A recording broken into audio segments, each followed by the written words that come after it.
Hello everybody, welcome to my YouTube channel. ये मेरी class का यूट्यूब चैनल का थर्ड वीडियो है। अभी तक पिछले दो वीडियो में हम लोगों ने क्या सीखा है? इन दो वीडियो में हमने सीखा है फॉर एग्जांपल कि जब भी हम अपनी लाइफ का कोई भी ऐसा काम जो हमारी लाइफ का पार्ट है, ऐसा कोई भी इवेंट जिसे हम अपनी लाइफ में करते हैं, इंग्लिश में अगर बताना है, वो बात हमने सीखी। अभी तक इंग्लिश लैंग्वेज में पिछले दो वीडियो में हमने क्या सीखा? देखो, सबसे पहले हमने इंग्लिश में जिसके बारे में बात करी वो अपने बारे में करी। हम अपने आप को इंग्लिश लैंग्वेज में आई बोलते। मैंने आपको सिखाया कि अगर ऐसा कोई काम जो आई अपनी लाइफ में करता है, ऐसा कोई काम जो आई की लाइफ का पार्ट है और इंग्लिश में बताना है, तो आपका मेथड है आई एक्शन। बहुत सारे काम करते हैं हम अपनी लाइफ में। वो सारे काम जिसे आप अपनी लाइफ में एवरीडे करते हैं, या उस काम को भी जो आप अपनी लाइफ में कभी कभी करते हो, भले वो काम आप अपनी लाइफ में हफ्ते में एक बार, महीने में एक बार, साल में एक बार, कभी भी करते हैं, वो सारे काम जो आपकी लाइफ का पार्ट है और इंग्लिश में बताना है, तो आपका सेंटेंस बनेगा आई और पीछे क्या आ जाएगा? एक्शन। जैसे suppose for example English language में अगर शायद देखा जाए जल्दी उठने की बात करें, तो जल्दी उठना इंग्लिश लैंग्वेज में आपके लिए बनता है गेट अप अर्ली। उठना एक काम है, एक एक्शन है। फॉर एग्जाम्पल एक्शन का मतलब यहाँ पे काम से, तो अगर आप ये काम करते हैं तो एक्शन की जगह लगाकर बताना है, तो क्या बनेगा? I get up early. इस वीडियो को देखने से पहले आप मेरी क्लास 1 यानी वीडियो 1 और वीडियो 2 को जरूर देखें, तभी आपको ये वीडियो अच्छे से समझ में आएगा। मेरी क्लास आपको तभी अच्छे से समझ में आएगी जब आप सीखने के बाद उसकी रेगुलर प्रैक्टिस कर रहे हैं, क्योंकि रेगुलर प्रैक्टिस ही आपको रिजल्ट दे पाएगा, है ना। हमने सेकेंड वीडियो में सीखा कि ऐसा कोई काम जो फॉर एग्जाम्पल हमारी लाइफ का पार्ट नहीं है, अगर हम उससे अपनी लाइफ में नहीं करते हैं और इंग्लिश में बताना है, तो आई बनता है। लाइफ का टाइम वर्ड आई और यू के लिए डू होता है, इसलिए डू में नॉट लगाते हैं, और उसके बाद हम पीछे एक्शन लिख देते हैं, वो काम जो हम अपनी लाइफ में नहीं करते। जैसे बहुत सारे काम हैं जो हम अपनी लाइफ में नहीं करते, वैसे हम अपनी लाइफ में उन्हीं काम को करते हैं जो हमारी लाइफ का पार्ट है। तो दुनिया के सारे काम तो हमारी लाइफ का पार्ट हो नहीं सकते, तो ऐसा कोई काम जिसे मैं अपनी लाइफ में नहीं करता और मना करना है, तो आई डू नॉट बोलेंगे और एक्शन आएगा। जैसे मैं क्या नहीं करता हूँ, पहला काम खाना नहीं बनाता हूँ मैं, तो खाना बनाना मेक फूड होता है, तो आपका सेंटेंस क्या बनेगा? आई डू नॉट, और यहाँ पे एक्शन आएगा मेक फूड। क्या बोलेंगे? आई डू नॉट मेक फूड। और क्या काम नहीं करते? बहुत सारे काम ऐसे, जैसे मैं कॉफ़ी नहीं पीता हूँ, कॉफ़ी पीना टेक कॉफ़ी बनता है, तो क्या सेंटेंस बनेगा मेरा? I do not take coffee. ये हमने ऑलरेडी वीडियो 1 और 2 में पढ़ लिया है। अगर यही लाइफ का काम आपको मुझसे, अगर मेरी लाइफ से रिलेटेड कंफर्मेशन लेना है, कंफर्म करना है, पूछना है, मतलब आपको पता नहीं है कि अगर शायद ये काम मैं अपनी लाइफ में करता हूँ या नहीं करता हूँ, अगर ये कंफर्मेशन लेना है, तो आप इंग्लिश लैंग्वेज में ये बात जब यू से कंफर्म करते हैं, तब आपका टाइम वर्ड बनता है डू। उसके बाद आप लोग यू लगाते हैं। इसके लिए आप वीडियो 2 को ज़रूर देखें, तब ये समझ में आएगा, ठीक है। वैसे तो आ जाएगा, बट वो देखेंगे तो अच्छा। तब आपका क्वेश्चन बनेगा डू यू, और पीछे आएगा एक्शन। जैसे फॉर एग्जाम्पल हम कितनी बार ऐसा होता कि घर से बाहर रेस्टोरेंट और होटल में कुछ भी खाते हैं। अगर आप घर से बाहर कुछ भी किसी रेस्टोरेंट, कैफे, होटल और ढाबे में अगर कुछ भी खाते हैं, तो उस खाने का जो एक्शन बनता है उससे हम इंग्लिश में बोलते हैं ईट आउट। वीडियो सेकेंड में मैंने आपको एक वर्ड सिखाया था, डाइन आउट। डाइन आउट का मतलब होता है घर से बाहर किसी भी रेस्टोरेंट में डिनर करना। वो वर्ड ओनली डिनर के लिए यूज होता है। ईट आउट सबके लिए, अगर आप बाहर लंच कर रहे हैं तो भी ईट आउट बोल सकते हो, डिनर के लिए भी ईट आउट लगा सकते हो, और आपने हल्का फुल्का कुछ खाया तो भी ईट आउट। ईट का मतलब खाना होता है, आउट का मतलब बाहर। तो ईट आउट का मतलब होता है बाहर कुछ भी खाना। अगर आप खाते हैं अपनी तरफ से बताएंगे तो बनेगा आई ईट आउट। आप ये काम नहीं करते हो बताओगे तो बनेगा आई डू नॉट ईट आउट। और मुझसे अगर पूछना है कि सर आप ईट आउट यानी बाहर खाते हो, तो क्या बनेगा? Do you eat out. अगर किसी क्वेश्चन का जवाब हम पॉजिटिव देते हैं, तो हमें पॉजिटिव सेंटेंस में आगे यस और नेगेटिव सेंटेंस में आगे नो लगाना पड़ता है। ये आप तभी लगाते हैं जब आप किसी क्वेश्चन का जवाब दे रहे हैं। लेकिन सुनो, पिछले दो वीडियो में ओनली हमने क्या सीखा? एक तो हमने अपने खुद के बारे में बात करना सीखी, और एक हमारे सामने कोई व्यक्ति है, जैसे इस मोमेंट पे आप मेरे सामने हैं, आप मेरा वीडियो देख रहे हैं, तो इंग्लिश लैंग्वेज में अगर हमारे सामने कोई व्यक्ति है जिससे हम बात कर रहे हैं तो यूजुअली उस व्यक्ति को हम इंग्लिश में यूँ बोलते हैं। लेकिन एक बात बताइए, इस दुनिया में क्या आप और हम दो ही लोग हैं क्या? नहीं, इस दुनिया में आई और यू के अलावा भी तो लोग हैं।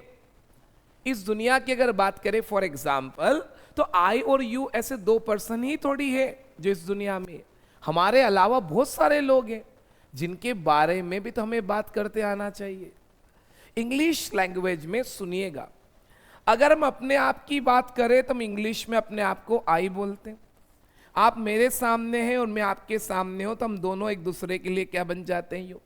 लेकिन इंग्लिश में आई और यू के अलावा आप दुनिया के अगर किसी भी इंसान के बारे में बात कर रहे हो, भले वो शायद मेरा कोई फैमिली मेंबर है, आपका कोई फैमिली मेंबर है, आपका कोई नेबर है, रिलेटिव्स है, आपके फ्रेंड है, अगर शायद देखा जाए आप किसी कंपनी में काम करते तो वहाँ का कोई एम्प्लॉय, वहाँ के बॉस, कोई भी व्यक्ति दुनिया का जिससे हम जानते हैं या भले नहीं जानते हैं, अगर इंग्लिश लैंग्वेज में आई और यू के अलावा अगर हम किसी व्यक्ति के बारे में बात करते हैं तो पहले तो उस व्यक्ति को इंग्लिश में क्या बोलते हैं हमें ये सीखना पड़ेगा। तो ऐसे व्यक्ति को जो इंग्लिश लैंग्वेज में आई और यू के अलावा है, ऐसे व्यक्ति को इंग्लिश लैंग्वेज में क्या बोलते हैं? Third person.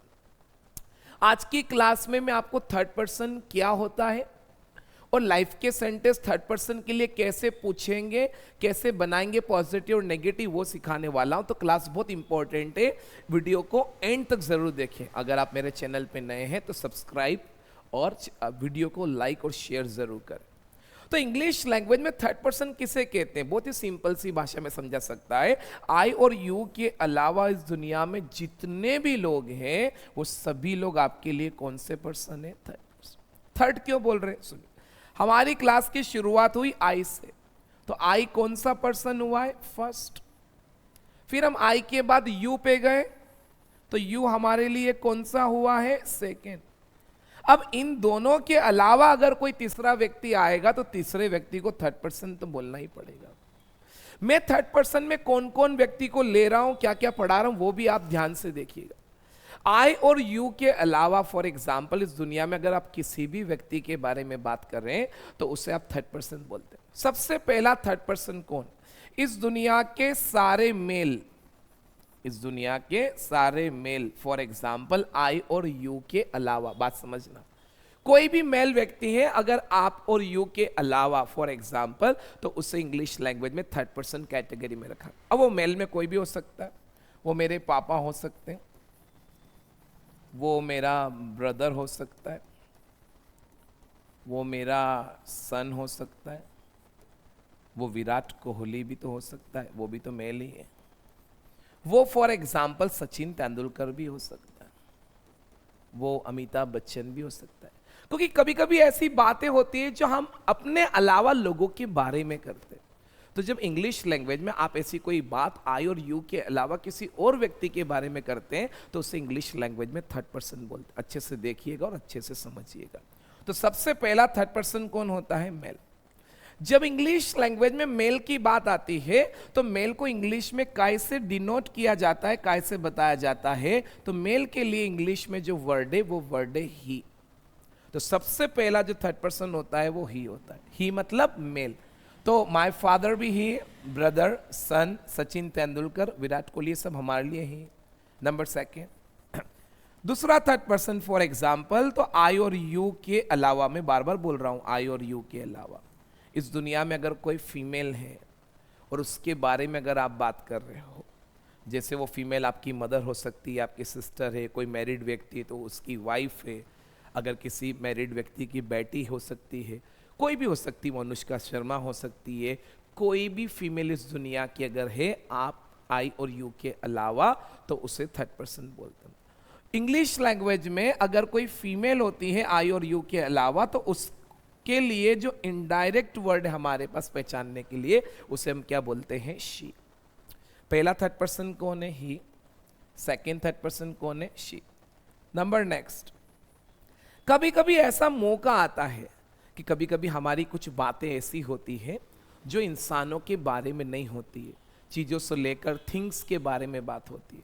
जैसे मैं कोई ऐसी बात कर रहा हूँ जो मेरी कार के बारे में, मैं ऐसी कोई बात कर रहा हूँ जो मेरे ऑफिस के बारे में, मैंने ऐसी कोई बात करी जो मेरे मोबाइल के बारे में, मैंने ऐसी कोई बात करी जो मेरे लैपटॉप के बारे में है।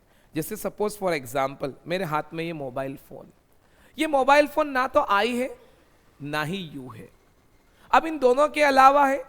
बट अगर दोनों के अलावा है तो ये थर्ड पर्सन कैटेगरी में आएगा, लेकिन ये ही भी नहीं है और ये शी भी नहीं है। तो इसे आप इंग्लिश लैंग्वेज में क्या बोलेंगे? तो इंग्लिश लैंग्वेज में आप आई और यू के अलावा किसी थिंग्स के बारे में बात करें, अगर कोई वस्तु है, वस्तु को हम यूजुअली इंग्लिश लैंग्वेज में थिंग्स बोलते हैं, तो अगर कोई थिंग्स है उसके बारे में बात करते हैं तो थिंग्स को भी इंग्लिश लैंग्वेज में थर्ड पर्सन की कैटेगरी में रखा। उसे आप क्या बोलेंगे? तो अगर कोई भी एक वस्तु है तो उसे यूजुअली इंग्लिश में इट से बताया जाता है। मैं अपनी क्लास में, अपने कोर्स में जब भी थर्ड पर्सन की बात करूंगा, मैं इन 3 लोगों के बारे में ही बात करूंगा, ही, शी और इट। इसके अलावा भी अगर कुछ होते हैं तो वो मैं अलग वीडियो बनाऊंगा, उस पे बात करूंगा, आज बात नहीं कर। मैं जब जब कोई सेंटेंस आपको पढ़ाऊंगा, सबसे पहले आई के लिए, फिर आई के बाद यू के लिए, उसके बाद थर्ड पर्सन के लिए ले जाऊंगा। इंग्लिश में 2 वर्ड और हैं जो आपने सुने होंगे, बिल्कुल मैं जानता हूं, वी और दे, उनके बारे में मैं बहुत बात करूंगा, फिलहाल बात करने वाला नहीं हूं, क्योंकि मैं एक सिस्टमेटिक अप्रोच के साथ चल रहा हूं ताकि हर बच्चा इस बात को समझ सके और सीख सके। क्योंकि आज भी बहुत सारे लोगों के साथ ये प्रॉब्लम है कि वो शुरुआत तो करते हैं, इनिशिएटिव तो लेते हैं सीखने का, बट बीच में रुक जाते हैं क्योंकि उनको ऐसा वे नहीं मिल पाता है, बिना ग्रामर में उलझे एक सिस्टमेटिक वे से वो लोग सीखे। क्योंकि ग्रामर के जो रूल्स है, ग्रामर खराब नहीं है, हर व्यक्ति उसके लिए नहीं बना है ना, ग्रामर खराब थोड़ी है, हर व्यक्ति उसके लिए बना ही नहीं है, इसलिए कभी कभी हमें प्रॉब्लम फेस करना पड़ सकती है, ऐसा हो सकता है। तो ये मेरी आपसे रिक्वेस्ट है थोड़ी सी। तो मैं थर्ड पर्सन कैटेगरी में 3 लोगों को ही रख रहा हूं। पहला ही यानी दुनिया के सारे मेल आई और यू के अलावा, दूसरा शी यानी आई और यू के अलावा सारी फीमेल, तीसरा इट यानी आई और यू के अलावा कोई भी थिंग से, थिंग्स फॉर एग्जाम्पल, तो उसे हम लोग थर्ड पर्सन की कैटेगरी। लेकिन थर्ड पर्सन वाले केस में मोस्ट ऑफ द टाइम क्या होगा, ये मेरी बात समझना, जब भी थर्ड पर्सन व्यक्ति की आप बात करेंगे तो ज्यादातर केस में ये होगा कि या तो उस व्यक्ति का आप नाम ज्यादा बोलेंगे या उससे आपका क्या रिलेशन है वो आप लगाकर ज्यादा बोलेंगे। जैसे मैंने बोला माय फादर, मैंने बोला my brother, my sister, my mother, my wife, my son. आई बात समझ में? तो इंग्लिश लैंग्वेज में ऐसा होता है, जब भी आप बात करते हैं, मुझे उम्मीद है कि आपको थर्ड पर्सन क्लियर होगा कि किसे बोलेंगे। तो इंग्लिश लैंग्वेज में फॉर एग्जाम्पल हम ही किसे बोलते हैं? जब आई और यू के अलावा किसी एक मेल के बारे में बात कर रहे हैं। शी किसे बोलते हैं? आई और यू के अलावा किसी एक फीमेल के बारे में बात कर रहे हैं। और इट किसे बोलते हैं? तो आई और यू के अलावा किसी थिंग्स के बारे में बात हो रही, जो एक है उसे हम इट से बोलते हैं। मोस्ट ऑफ द केसेस में अगर आप देखा जाए तो या तो उस व्यक्ति का नाम आप यूज करेंगे या उससे आपका क्या रिलेशन है वो बोलेंगे। जब किसी व्यक्ति का नाम भी आप लगाएंगे तो नाम हमेशा थर्ड पर्सन वाली कैटेगरी में ही आएगा। जैसे मेरा नाम अंकित है, अगर इस मोमेंट पे कोई व्यक्ति के साथ में अगर अंकित वर्ड लगा देता हूं या कोई अंकित अगर बोल देता है तो फिर वो ही बन जाएगा, वो आई नहीं रहेगा। ये चीज हमें यहाँ पे थोड़ा सा ध्यान रखना है, फिर उसे थर्ड पर्सन कैटेगरी में बोला जाएगा। अब सुनिए, जिसे अभी तक आपने फॉर एग्जाम्पल क्या सीखा? तो अभी तक मेरी क्लास में आपने सीखा है कि हम अपनी लाइफ का ऐसा कोई काम जो बताते हैं, जो हमारी लाइफ का पार्ट है, जिसे हम अपनी लाइफ में करते हैं, तो हमारा मेथड बनता है आई और एक्शन। नहीं करते हैं तो आई डू नॉट बनता और एक्शन बनता। इस दुनिया में जितने लोग हैं, हर व्यक्ति की अपनी एक लाइफ है। इस दुनिया में जितने लोग हैं, हर व्यक्ति अपनी लाइफ में किसी न किसी काम को जरूर करता है। ऐसा कोई काम जो किसी थर्ड पर्सन व्यक्ति की लाइफ का पार्ट है। लाइफ का पार्ट होने का मतलब वो काम वो व्यक्ति अपनी लाइफ में करता है। वो काम भले वो व्यक्ति अपनी लाइफ में, देखो आप लोगों को लाइफ समझना है ना कि लाइफ क्या होता है, तो वीडियो 1 और 2 को देखेंगे तो और ज़्यादा क्लियर होगा। क्योंकि मैं आज इसी सीरीज में, ये मेरा लाइफ का 3rd वीडियो है, लाइफ के ऊपर 3rd वीडियो। मेरी कोशिश ये रहेगी कि हर टॉपिक के ऊपर मिनिमम 2 वीडियो बने, पहला वीडियो तो मैं आई और यू से लेकर बनाऊंगा और दूसरा हमेशा थर्ड पर्सन के लिए सेपरेट बनाऊंगा ताकि चीजें क्लियर रहे और आप अच्छे से प्रैक्टिस कर सके। ये मेरी जॉब है, क्योंकि मेरा पर्पस है I want everyone to speak English language. मैं चाहता हूं कि हर व्यक्ति इंग्लिश बोले। तो देखो, अगर इंग्लिश लैंग्वेज में किसी थर्ड पर्सन व्यक्ति से रिलेटेड कोई बात कर रहे हो, ऐसा कोई काम बता रहे हो जो उसकी व्यक्ति की लाइफ का पार्ट है, जिसे वो अपनी लाइफ में करता है। जैसे मैं क्या करता हूं, मुझे ये बताते आ गया, तो मुझे दुनिया के हर इंसान के बारे में बताते आना चाहिए कि वो क्या क्या करता है। तो इट इज वेरी सिंपल। जब इंग्लिश लैंग्वेज में थर्ड पर्सन व्यक्ति की बात होगी, जब भी आज के बाद आप किसी थर्ड पर्सन व्यक्ति के बारे में बात करेंगे, और अगर बात हमारी लाइफ की है, कहाँ की बात है, लाइफ की, तो इंग्लिश लैंग्वेज में थर्ड पर्सन में किस किस को रखा है हमने, तो ही, शी और किसको रखा है, it. Most of the cases में हम नाम से ही बात करेंगे या उनसे हमारा क्या रिलेशन है वही लगाएंगे। जैसे आपको अगर मुझसे मेरी लाइफ का कोई काम अगर पता करना है, कंफर्म करना है, तो आप बोलते हैं डू यू, और आप पीछे क्या लगाते हैं, एक्शन। लेकिन देखो, शायद आपको तो पता नहीं होगा कि मेरी मदर पिज़्ज़ा बनाती है। शायद ऐसा कोई काम, फॉर एग्जाम्पल, आपको नहीं पता होगा कि मेरे फादर, जैसे आपको नहीं पता है कि मेरे फादर सिनेमा जाते हैं। मुझे नहीं लगता कि आपको पता हो कि मेरा बेटा इंग्लिश बोलता है। मुझे नहीं लगता है कि आपको कंफर्म होगा कि मेरे फादर चाय पीते हैं। क्या आपको पता है मेरी मदर कार चलाती, नहीं पता है। क्या आपको पता है फॉर एग्जाम्पल कि मेरे फादर न्यूज़पेपर पढ़ते हैं, नहीं। क्या मुझे पता है कि आपके पापा बाहर यानी ईट आउट करते हैं? क्या मुझे पता है आपका ब्रदर, आपकी सिस्टर, आपकी मदर, आपके अंकल किसी काम को करते हैं या ऐसा कोई भी काम? नहीं पता है। जब अगर हमें इंग्लिश लैंग्वेज में ऐसा कोई काम जो थर्ड पर्सन व्यक्ति अपनी लाइफ में करता है क्या, अगर ये कंफर्मेशन लेना है, हमें नहीं पता है, तो बहुत आसान है।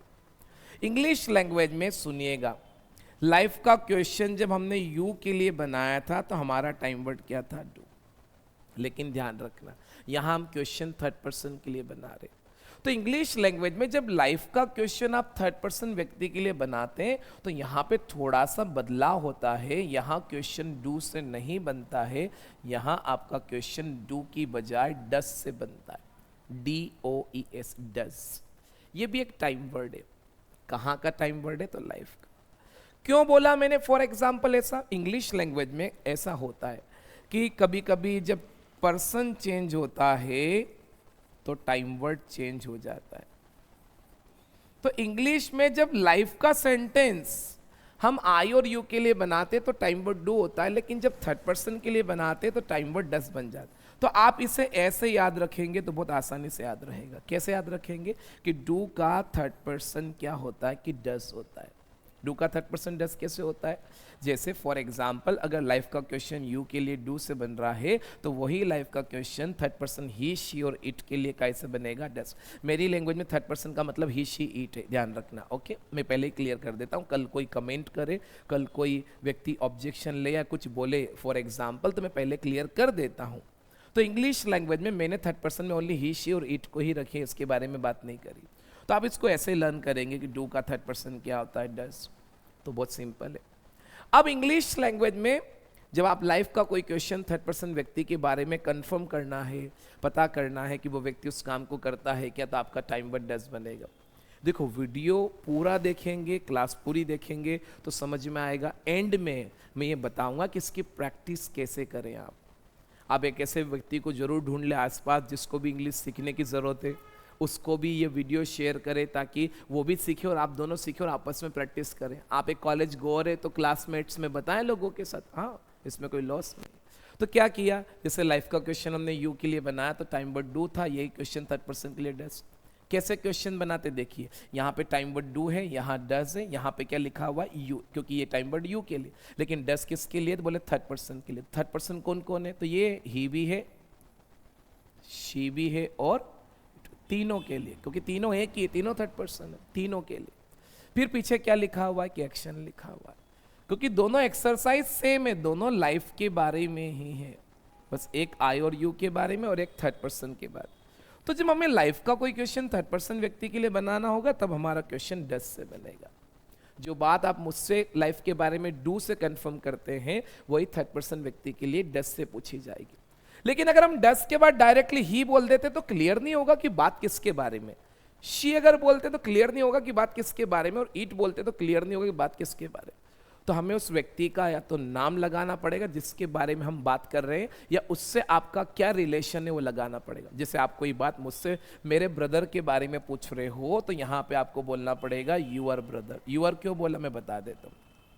इंग्लिश लैंग्वेज में जब यू से किसी चीज का रिलेशन जोड़ते हैं तो योर लगाकर बोला जाता है। तो मेरा जो भाई है वो आप सभी लोगों के लिए योर ब्रदर बनेगा। जैसे आपके पापा मेरे लिए बनेंगे योर फादर, क्योंकि आप मेरे लिए यू हैं। तो यू से किसी चीज को रिलेट करते तो योर से बताते। आपकी मदर मेरे लिए योर मदर बनेगी, मेरी मदर भी आपके लिए योर मदर बनेगी, मेरी सिस्टर आपके लिए योर सिस्टर बनेगी, मेरा बेटा आपके लिए योर सन बनेगा, मेरी वाइफ आपके लिए योर वाइफ बनेगी। आ रही बात समझ? अब कुछ नहीं करना है, पूछिए आराम से, मैंने सिखा दिया आपको।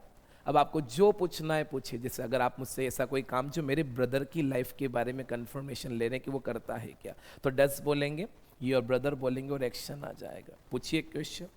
इंग्लिश लैंग्वेज में फॉर एग्जाम्पल चाय पीना टेक टी होता है, तो कैसे बनेगा? अक्सर आपका ब्रदर चाय पीता है कि अगर ये बात पूछोगे तो कैसे बोलोगे? Does your brother take tea. जैसे आपको मेरे से पूछना है कि सर आपका ब्रदर कॉलेज जाता है, कॉलेज जाना भी तो एक एक्शन ही है, काम ही है, तो कैसे पूछेंगे आप? बनाओ question. Does your brother go to college? जरूरी नहीं कि वहाँ ब्रदर ही आए। पूछिए मुझसे कि सर आपकी जो मदर है वो पिज़्ज़ा बनाती है क्या? पिज़्ज़ा को बनाना इंग्लिश लैंग्वेज में मैक अ पिज़्ज़ा बनता है, तो क्या क्वेश्चन बनेगा? Does your brother make a pizza? Sir आपका जो बेटा है फॉर एग्जाम्पल वो पढ़ाई करता है, पढ़ाई करने का एक्शन स्टडी है, तो कैसे पूछोगे कि सर आपका बेटा पढ़ता है? Does your son study? Sir आपके पापा जो है वो वॉक पे जाते हैं, अब वॉक पे जाने का एक्शन बनता है गो फॉर ए वॉक, क्योंकि वॉक कोई प्लेस तो है नहीं कि हम टू लगाएं, तो वॉक पे जाने का एक्शन बनेगा गो फॉर ए वॉक। तो कैसे पूछोगे कि सर आपके पापा वॉक पे जाते हैं क्या, तो कैसे पूछेंगे? Does your father go for a walk? कोई भी ऐसा काम आज के बाद अगर आपको किसी थर्ड पर्सन व्यक्ति के बारे में लाइफ का अगर कंफर्मेशन लेना है, लाइफ का काम, तो आपका क्वेश्चन बनेगा डस, क्योंकि डू का थर्ड पर्सन डस होता। अब हम जवाब देते हैं। देखो जब आपने मुझसे पूछा कि सर आपका ब्रदर ये काम करता है कि, अगर मेरा जवाब हाँ में अगर वो काम करता है तो यस में ही जवाब देना पड़ेगा मुझे। इंग्लिश लैंग्वेज में किसी क्वेश्चन का जवाब हाँ में देते हैं तो यस लगाते हैं। अब देखो आप मुझसे पूछ रहे मेरे ब्रदर के बारे में, तो शायद मैं जवाब मेरे ब्रदर के बारे में दूंगा, लेकिन जब आप पूछ रहे थे तब मैं आपके लिए यू था, इसलिए यूर ब्रदर बना। अब मैं मेरे ब्रदर के बारे में बात कर रहा हूं तो मैं यूर की बजाय क्या बोलूंगा? माय, क्योंकि मैं आई हूं, आई का किसी से रिलेशन जोड़कर बताते तो माय से बताते, तो अब ये मेरे लिए शायद क्या बन जाएगा? My brother. तो यूर ब्रदर क्या बना? My brother. ऐसे यूर फादर बनेगा माय फादर, यूर सिस्टर बनेगा माय सिस्टर, यूर सन बनेगा माय सन। बात समझ में आ रही है? तो बनेगा यस माय ब्रदर। अब देखो दोनों एक्सरसाइज लाइफ की है, अच्छे से देखना और समझना। यहाँ पे यस, यहाँ भी यस लिख दिया, आई की जगह माय ब्रदर है। अब यहाँ पे पीछे क्या लिखा हुआ? एक्शन। तो हमने भी क्या किया, मैं कैपिटल लिख रहा हूं, वैसे तो आएगा नहीं बट मैं लिख देता हूं, तो मैंने भी लिख दिया एक्शन। क्या बन गया? Yes my brother action.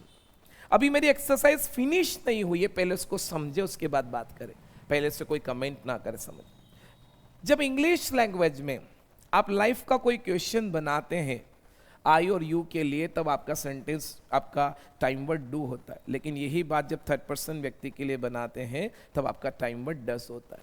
अब देखो यहां पे क्या टाइम वर्ड है कि डू, यहां पे क्या है? डस। दोनों टाइम वर्ड अलग अलग है, बिल्कुल अलग अलग है, तो यहां पे थोड़ा सा जवाब में भी डिफरेंस आएगा, समझना। यहां पे जवाब माय ब्रदर एक्शन से नहीं आएगा, थोड़ा समझना मेरी बात को समझना। इंग्लिश लैंग्वेज में देखो यहां आपका टाइम वर्ड डू है और यहां क्या है? डस। अब दोनों टाइम वर्ड अलग अलग है, डिफरेंट है, तो थोड़ा सा जवाब में चेंजेस आएगा, अच्छे से देखना। इंग्लिश लैंग्वेज में ये डू आई और यू के लिए और डस थर्ड पर्सन के लिए, अच्छे से समझ। मतलब मेरा ये कोर्स, ये वीडियो ऐसा है कि कोई भी व्यक्ति जिसका कोई बैकग्राउंड है या नहीं, वो भी चाहे तो सीख सकता अगर कोशिश करे। फॉर एग्जाम्पल इंग्लिश लैंग्वेज में सुनना, जब आपने डू का जवाब दिया, देखो क्या लिखा? आई लिखा और क्या लिखा? एक्शन। क्या आपने पॉजिटिव सेंटेंस में डू टाइम वर्ड यूज किया? नहीं किया। इंग्लिश लैंग्वेज में लाइफ एक ऐसी वैरायटी है, सुनना ध्यान से, जहां पॉजिटिव सेंटेंस में, पॉजिटिव की स्पेलिंग ना लिखकर साइन से लिख रहा हूं प्लस वी, पॉजिटिव सेंटेंस में टाइम वर्ड नहीं आता है। समझना, मैं रिपीट बोल रहा हूं, लाइफ एक ऐसी वैरायटी है जहां पॉजिटिव सेंटेंस में टाइम वर्ड नहीं आता। मैं आपको एक चीज बताता हूं, इंग्लिश लैंग्वेज में हर सेंटेंस में जो चीज आपको दिख रही, जो टाइम वर्ड पॉजिटिव में क्वेश्चन में है, वो पॉजिटिव में भी आएगा और नेगेटिव में भी आएगा, हर जगह आएगा आगे की एक्सरसाइज। लेकिन लाइफ एक ऐसी वैरायटी है जहां पॉजिटिव सेंटेंस में टाइम वर्ड नहीं आता। तो देखो, आपने जब डू का जवाब दिया तो आपने लिखा आई और एक्शन, यहां क्या नहीं आया? डू। तो ऐसे ही डस के जवाब में भी होगा, जैसे डू के जवाब में डू नहीं आया है तो डस के पॉजिटिव जवाब में डस नहीं आएगा। लेकिन समझना, जो चीज़ क्वेश्चन में है वो पॉजिटिव में आती है, ध्यान रखना। अगर टाइम वर्ड नहीं आ रहा है तो इसका मतलब है कि हम टाइम वर्ड को हटा रहे हैं। अपनी मर्जी से यहाँ कुछ नहीं चलता है, समझना मेरी बात। जब आप टाइम वर्ड हटा रहे, फॉर एग्जाम्पल, तो आप क्या करेंगे? जब अगर हम टाइम वर्ड हटाते हैं तो हम देखते हैं फॉर एग्जाम्पल कि उसके टाइम वर्ड के हटाने से अगर कुछ बदलाव हो रहा है क्या। अगर हमें बदलाव करना है तो वो बदलाव हम एक्शन के साथ करते हैं। जब हम टाइम वर्ड को रिमूव करते हैं, हटाते हैं, तो ये चीज़ ध्यान रखें। ये कोर्स ऐसा है, इससे आपकी ग्रामर भी बहुत स्ट्रॉन्ग हो जाएगी, मेरी गारंटी। वैसे मैं स्पोकन की बात कर रहा हूँ, लेकिन अगर आप चाहते हैं कि आपकी ग्रामर भी स्ट्रॉन्ग हो तो हो जाएगी, डोंट वरी, कोई प्रॉब्लम नहीं। कोई गलत थोड़ी पढ़ाऊंगा, पर मैं बोलने वाले पार्ट पे ज़्यादा बात करता हूँ, ध्यान रखना। आज का वीडियो थोड़ा सा वीडियो 1 और 2 की तुलना में थोड़ा सा लेंथ पे जाएगा, थोड़ा सा हो सकता है। अभी तक मेरे वीडियो 26, 27, 28 मिनट के रहे हैं, ये वीडियो मुझे लगता है 30 मिनट से क्रॉस जाएगा, पर थोड़ा सा पेशेंस बनाए रखिए, देखिए इसको। तो यहाँ भी डस नहीं आएगा। लेकिन सुनना, जो चीज क्वेश्चन में है वो जवाब में होना चाहिए। अगर वो नहीं आ रही है तो उसके हटाने से अगर कोई चेंजेस करना है तो चेंजेस एक्शन में होगा। चेंजेस एक्शन के साथ होगा जब आप यहां हटा रहे। एक्शन में चेंजेस क्या होगा? वो होगा जो चेंजेस आपको टाइम वर्ड में दिख रहा है। जैसे यहां टाइम वर्ड क्या था? डू। तो डू में तो कोई चेंजेस ही नहीं था, कोई नहीं था, कुछ भी एडिशन नहीं था, ऐड नहीं था, तो हमने कोई चेंजेस नहीं किया एक्शन के साथ, ऐसे के ऐसा एक्शन रख दिया। लेकिन ये डज लिखा हुआ है, मेरी बात को देखिएगा।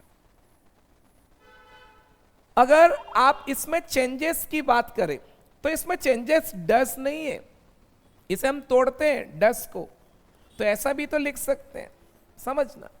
तो जो डज में बदलाव है, जो जुड़ा हुआ, जो वर्ड एड हुआ है, फॉर एग्जाम्पल, वो पूरा डज नहीं है। क्या है? Only ES. क्या है? ईएस। जो चेंजेस यहां है उसका नाम ईएस है, ना कि डज है।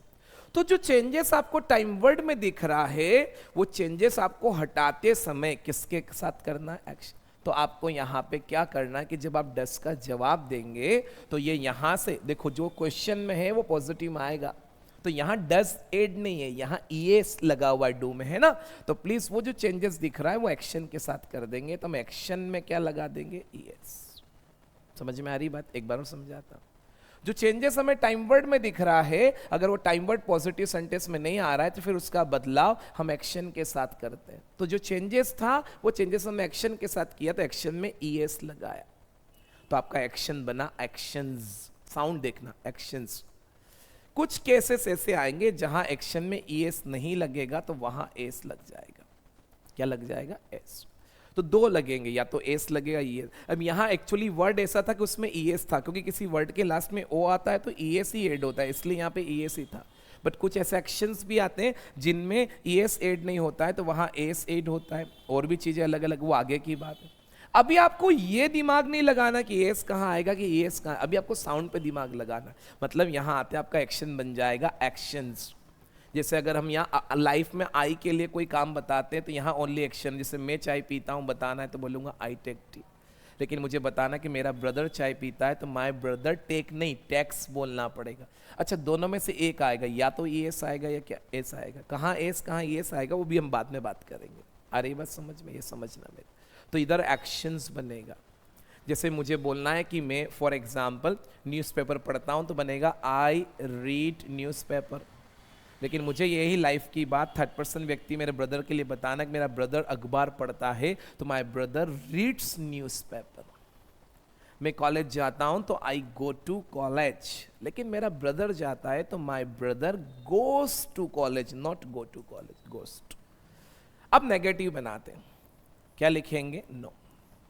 ऊपर जो नाम है नीचे में वही लिख देता हूँ, माय ब्रदर ही लिख देता हूँ।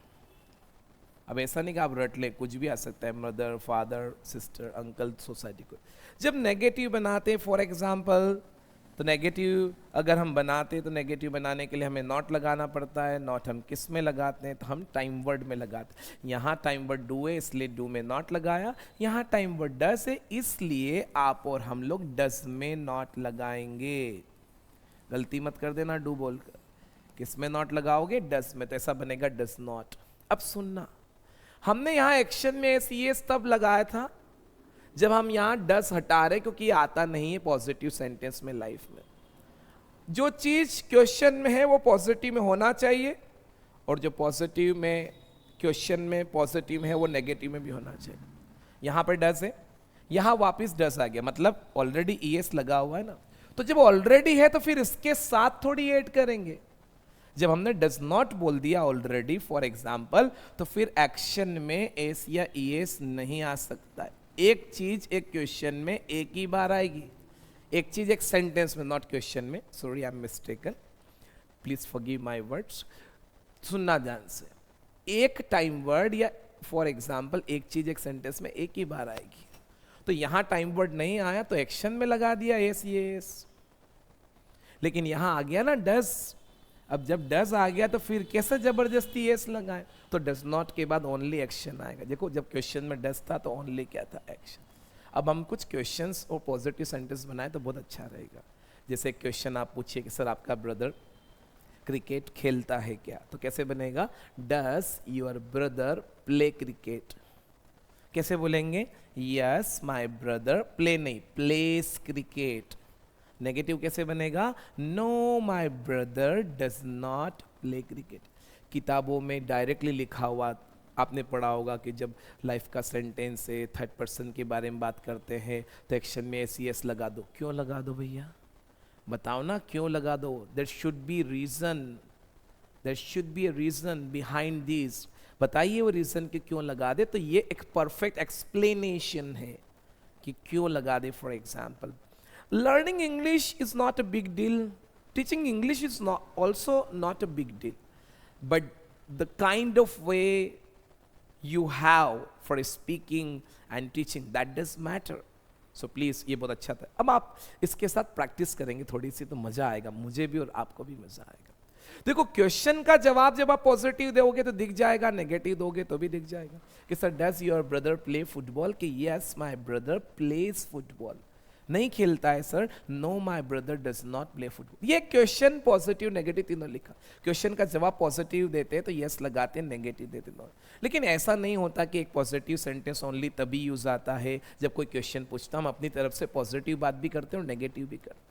तो जब अपनी तरफ से पॉजिटिव सेंटेंस बोलते तो डायरेक्ट पर्सन के नाम से लगाते थे, यहाँ इससे लगाते थे, यहाँ ये जो नाम है उससे बोलना, और नेगेटिव में वो लगाना। ओके, ऐसे पॉजिटिव में यस नहीं लगाना है, नेगेटिव में नो नहीं लगाना है, जब हम अपनी तरफ से कोई बात बता रहे हैं। जैसे सपोज आज आप इसकी प्रैक्टिस कैसे करेंगे, बहुत सिंपल तरीके से बताता हूँ। आपके घर में जितने भी लोग हैं, पहले आप उनसे शुरुआत करिए। आपके घर में अगर आपके सामने कोई है और आप किसी से बात कर रहे हैं तो आपके लिए यू है, बाकी पूरी दुनिया आपके लिए थर्ड पर्सन है। क्लियर? अब शुरुआत आप अपने घर से करें। आप देखिए कि आपके घर में कितने मेंबर हैं, ऐसे कौन कौन से काम हैं जो वो अपनी लाइफ में करते हैं, ऐसे कौन कौन से काम हैं जो आपके फैमिली के मेंबर करते हैं, आपका उनसे क्या रिलेशन है, नाम लगाते जाइए और सेंटेंस बनाते जाइए। जैसे मैं 5 से 6 सेंटेंस बना के बताता हूँ। पहला ऐसा काम जो मेरे फादर करते हैं, चाय पीने का, तो my father takes tea. Take मत बोलना, टेक्स ही बोलना, क्योंकि दिमाग में लेकर चलना कि लाइफ का टाइम वर्ड डज होता है, पॉजिटिव में आता नहीं है, इसलिए एक्शन में ऐड करके बोलते। दूसरा काम जो मेरा ब्रदर करता है, पढ़ाई करता है, पढ़ाई करना स्टडी होता, स्टडी में एस लगाते तो स्टडीज बनेगा, वैसे तो यहाँ पे IES बनेगा, वो बाद में बात कर। तो माय ब्रदर स्टडीज, आई बात समझ में? अगर मैं तीसरा सेंटेंस बनाऊं कि मेरी मदर टेंपल जाती है तो my mother goes to temple. मेरा ब्रदर न्यूज़पेपर पढ़ता है तो माय ब्रदर रीड्स न्यूज़पेपर। मेरी जो सिस्टर है फॉर एग्जांपल वो टेलीविजन देखती है तो माय सिस्टर वॉचेस टेलीविजन। कुछ छोटी छोटी चीजें हैं जिनको हमें इंप्रूव करने की जरूरत है आगे जाकर। आज ये काम कर। ऐसा नेगेटिव भी बनाना, नेगेटिव सेंटेंस भी बनाना आप लोग कैसे बनाओगे, देखिए आपके घर में कितने मेंबर है, ऐसा कौन कौन सा काम है जो वो लोग नहीं करते हैं। जैसे मेरे फादर क्या नहीं करते, इंग्लिश नहीं बोलते मेरे पापा, तो my father does not speak English. मेरी मदर क्या नहीं करती, मेरी मदर जमीकन नहीं खाती, जमीकन जो जमीन में उगने वाली सब्जियां होती है ना, वो उसको इंग्लिश में रूट वेजिटेबल्स बोलते हैं। तो कैसे बोलूँगा, my mother does not take root vegetables या does not eat root vegetables. मेरी फॉर एग्जांपल मेरा जो बेटा है, अगर शायद उसकी बात करूं तो मेरा बेटा क्या नहीं करता है, बहुत सारे काम है नहीं करता। अभी तो उसकी लाइफ शुरू हुई है, वो 4.5 पौने 5 साल का है, तभी तो उसकी लाइफ स्टार्ट हो, तो बहुत सारे काम नहीं करता है। वो बाइसिकल भी नहीं चलाता है, तो my son does not ride a bicycle. I hope you understand. मुझे लगता है कि आपको समझ में आ रहा होगा। मेरी आप सभी से रिक्वेस्ट है, आप प्रैक्टिस करें इसे, उसके बाद ही अगला वीडियो देखें। एक नियम बना लें कि प्रैक्टिस करें, नोट्स बनाएं, अच्छे से प्रॉपरली नोट्स प्रिपेयर करें। कोई कन्फ्यूज़न है, कोई डाउट है, नीचे स्क्रीन पे जो नंबर आ रहे हैं उस पर कॉल करिए। कॉल करने का समय दिन में 12 से 4 बजे, वही उसी टाइम पे मैं कॉल उठाता हूँ। 4 के बाद और 12 से पहले मेरी क्लासेस रहती। अगर आप मेरी ऑफलाइन क्लासेस ज्वाइन करना चाहते हैं तो मंदसौर में मेरा इंस्टीट्यूट है, और ऑनलाइन पढ़ना चाहते हैं तो नीचे डिस्क्रिप्शन में आपको मेरे एप्लीकेशन का लिंक मिलेगा, आप वो डाउनलोड करके घर से भी सीख सकते हैं। आपको ऑनलाइन क्लासेस और ऑफलाइन क्लासेस में बहुत सारी फैसिलिटी मिलेगी। यहाँ पे आपको practice facility, conversation facility, partner मिलेंगे, मेरे साथ कन्वर्सेशन करने को मिलेगा, कोई डाउट है तो वो सॉल्व होगा, बहुत सारी फैसिलिटी मिलेगी। Thank you for watching. देखने के लिए बहुत बहुत धन्यवाद। आपको अगर अच्छा लगा तो please do like and do share the video. Thank you once again. अगले वीडियो में मिलते हैं। Thank you so much.